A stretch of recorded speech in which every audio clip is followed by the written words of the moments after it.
हम कभी भी किसी भी सत्संग में जाएं तो भौरे की तरह बन जाएं। भौरा कभी एक फूल पर, कभी दूसरे फूल पर, कभी तीसरे फूल पर, और हर जगह से रस लेता रहता है। ऐसी मधुमक्खी हर फूल में से रस लेती है, उसके बाद अपने छत्ते में चली जाती है। अपने जीवन को मधुमक्खी की तरह बनाएं। कहीं भी कथा हो, भागवत हो, सत्संग हो, प्रभु चर्चा हो, उसको श्रवण करें। ऐसा नहीं कि ये मेरे गुरुजी नहीं है, ये तो किसी और के गुरुजी हैं, हम क्यों सुने। ऐसा भाव नहीं होना चाहिए। कभी कभी हमारे मन में प्रश्न भी पैदा होता है कि संसार में बहुत देवता हैं, बहुत गुरु हैं, बहुत विद्वान हैं, सबके पास जाएंगे तो मन भटक जाएगा। हम पूजा किसकी करें, किसको माने, किसको इष्ट बनाएं। राम जी की पूजा करें या कन्हैया की पूजा करें या शंकर भगवान की पूजा करें या दुर्गा जी की पूजा करें, मन विकृत हो जाता है। इसके बारे में गीता जी में भगवान कृष्ण ने अर्जुन से स्पष्ट कह दिया है कि अर्जुन, अनन्या चिंतयन्तो माम ये जनाः परपासुते तेषां नित्यभियुक्तानां योगक्षेमं वहाम्यहम्।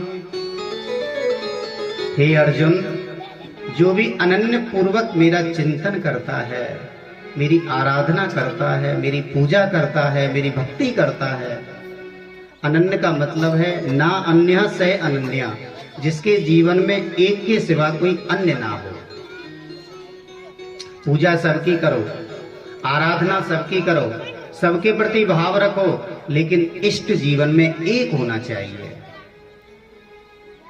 जो भी गुरु का दरबार हो वहां आप जाइए, कोई बुराई नहीं है जाने में, वो भी गुरु का रूप है। लेकिन वहां से जो भी ज्ञान मिल जाए, उस ज्ञान को लेने के बाद यदि शरण में जाना है तो अपने गुरु की ही शरण में जाना है। आपने अपने जीवन में यदि राम जी को अपना इष्ट बना लिया है तो ऐसा नहीं कि आप केवल राम जी की ही पूजा करो, आप कन्हैया की पूजा भी कर सकते हैं, आप भोले बाबा की पूजा भी कर सकते हैं, आप दुर्गा जी की आराधना भी कर सकते हैं। लेकिन मांगना है, किसी चीज की आपको आवश्यकता है तो अपने इष्ट से मांगो। भक्ति की 3 धाराएं होती हैं, संबंध, विश्वास और समर्पण। किसी भी एक देवता से अपना संबंध बना लो। जीवन में संबंध होना बहुत जरूरी है। जब तक हमारा संबंध नहीं बनेगा, जिससे हमारा संबंध नहीं, वो हमारे ऊपर कृपा नहीं कर सकता है। जैसे कि आप और हम एक दूसरे को जानते नहीं हैं और कभी कहीं बाजार में मिल जाएं, किसी शहर में मिल जाएं, तो एक दूसरे से बात भी नहीं करेंगे, क्योंकि हमारा आपका कोई संबंध ही नहीं है। और एक बार यदि संबंध बन जाए और हम कहीं बाहर मिल भी जाएं तो एक दूसरे को जरूर देखेंगे, रामा कृष्णा जरूर होगी, क्योंकि वहां संबंध बन चुका है। ऐसे परमात्मा से भी संबंध बनाना बहुत जरूरी है। जब तक आप संबंध नहीं बनाओगे, परमात्मा भी कृपा नहीं करेगा। जैसे हम बाजार जाते हैं, बाजार में किसी दुकान वाले से हमने अपना संबंध बना रखा है, हमारे पास पैसा भी नहीं है, हम उससे उधार सामान लेके आ सकते हैं। और जिस दुकान वाले से हमारा कोई संबंध नहीं, 5,000 रुपए का सामान पैक करवा लिया और हम उससे बोलें कि भाई पैसा हम 2 घंटे बाद दे जाएंगे या 2 दिन बाद दे जाएंगे, क्या दुकान वाला हमें सामान देगा? वो नहीं देगा, क्योंकि वो हमको जानता ही नहीं, हमारा उससे कोई संबंध ही नहीं। हम भी यही गलती कर जाते हैं। कभी कभी पहली बार हम वैष्णो माता के मंदिर में जाएंगे, पहली बार, और पहली बार जाने के बाद ही मांगने लग जाते हैं। पहली बार किसी तीर्थ यात्रा पर जाते हैं, उसी तीर्थ यात्रा पर कुछ ना कुछ मांगने लग जाते हैं। अरे भाई, आपका संबंध बना ही नहीं, मांगोगे तो कहां से मिलेगा। यही तो गीता जी में कृष्ण भगवान कह रहे हैं कि अर्जुन, अनन्य ममता, अनन्य चिंतन एक के प्रति होना चाहिए, संबंध एक के प्रति होना चाहिए, किसी भी रूप में हो, चाहे राम जी के रूप में, चाहे कन्हैया के रूप में, चाहे भोले बाबा के रूप में। जीवन में संबंध बनाओ। संबंध के बाद विश्वास। जो आपने संबंध बनाया है, उस संबंध के ऊपर विश्वास होना चाहिए। अगर विश्वास नहीं है तो संबंध टूट जाते हैं। और संबंध के बाद विश्वास, विश्वास के बाद समर्पण। समर्पण का मतलब क्या है? समर्पण का मतलब ये नहीं कि भगवान को अपना सब कुछ दान कर देना। समर्पण का मतलब ये नहीं कि अपने पास जो भी संपत्ति है उसे लुटा देना। हम जब जगदीश की आरती गाते हैं तो उस आरती में एक कड़ी आती है और लगभग सभी भक्त उस कड़ी को बोलते हैं। तन मन धन सब अर्पण, सब कुछ है तेरा स्वामी, सब कुछ है तेरा, तेरा तुझे को अर्पण, तेरा तुझे को अर्पण, क्या लागे मेरा। जय जगदीश हरे। तन मन धन सब कुछ है तेरा, तेरा तुझको अर्पण, क्या लागे मेरा। कहने में, बोलने में और करने में बड़ा अंतर है। भगवान को धन दौलत लुटा देना ये समर्पण नहीं है। समर्पण क्या होता है समझना चाहिए हमें।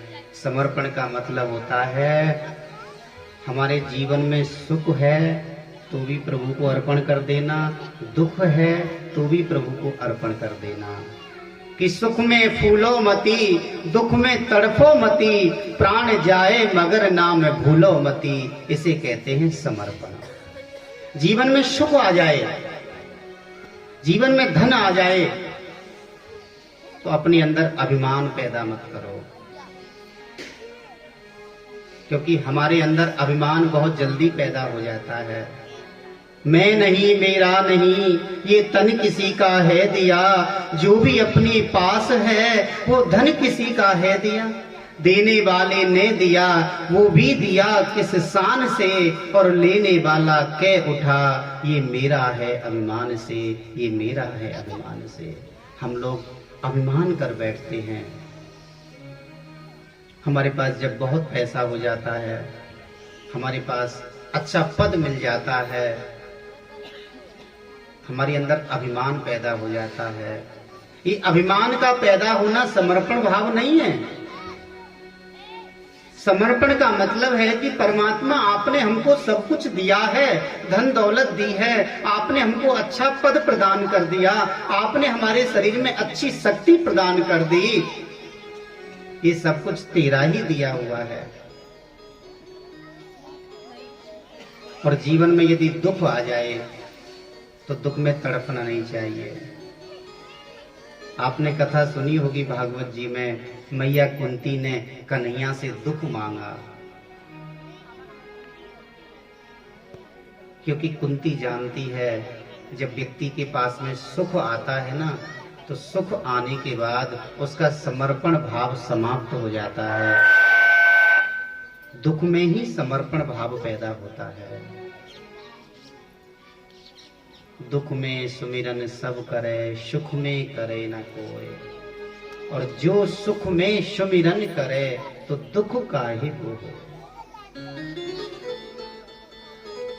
जीवन में दुख आ जाए, कुंती मैया कन्हैया से मांग रही है कि हे प्रभु मुझे दुख दो। कन्हैया कह रहे हैं कुंती से, बुआ जी दुख क्यों मांग रही हो, क्या करोगे दुख लेकर, तुमने जीवन भर दुख झेला है। कुंती का जन्म कहीं हुआ, पालन पोषण किसी ने किया, विवाह भी एक ऐसे राजा के साथ में हुआ जिसको श्राप लगा हुआ है कि जब भी पत्नी के पास जाएगा तो मृत्यु हो जाएगी। वो तो दुर्वासा ऋषि ने कुछ मंत्र दिए थे, उन मंत्रों के प्रभाव से कुंती के यहाँ संतान का जन्म हुआ, अन्यथा पति के द्वारा तो संतान हुई नहीं। पति भी समाप्त हो गया, 5-5 पुत्र, ऊपर से पांडव जो हमेशा मारने को तैयार रहते हैं। कन्हैया कह रहे बुआ जी तुमने जीवन में दुख ही तो देखा है, अब सुख भोगने का समय आया है। अब तुम्हारे जो पुत्र हैं वो राजगद्दी पर विराजमान हो चुके हैं, अब तो सुख का अनुभव करो। बड़ी सोचने की बात है, समझने की बात है। व्यक्ति सुख का अनुभव भी तभी कर सकता है जब दुख को देखेगा। जिसने जीवन में दुख नहीं देखा उसे पता ही नहीं रहेगा कि सुख क्या होता है। दुख और सुख दोनों का तो मेल है। सब कुछ प्रभु के हैं, दुख भी प्रभु के हैं, सुख भी प्रभु के हैं। वहां कुंती क्या कहती है गोविंद, विपदहो नेव विपदः संपदौ नेव संपदः, विपद नारायण विस्मृति संपु नारायण स्मृति। कुंती कह रही है कन्हैया विपदहो नेव विपदः, विपत्ति को विपत्ति नहीं कहते। संपदौ नेव संपदा, संपत्ति को संपत्ति भी नहीं कहते। विपदहो नेव विपदः संपदौ नेव संपदः, विपद नारायण विस्मृति संप नारायण स्मृति। परमात्मा को भूल जाना ही सबसे बड़ी विपत्ति है और परमात्मा की याद बनी रहे यह सबसे बड़ी संपत्ति है। कहे हनुमंत विपत प्रभु सोई, जब तब भजन न सुमिरन होई।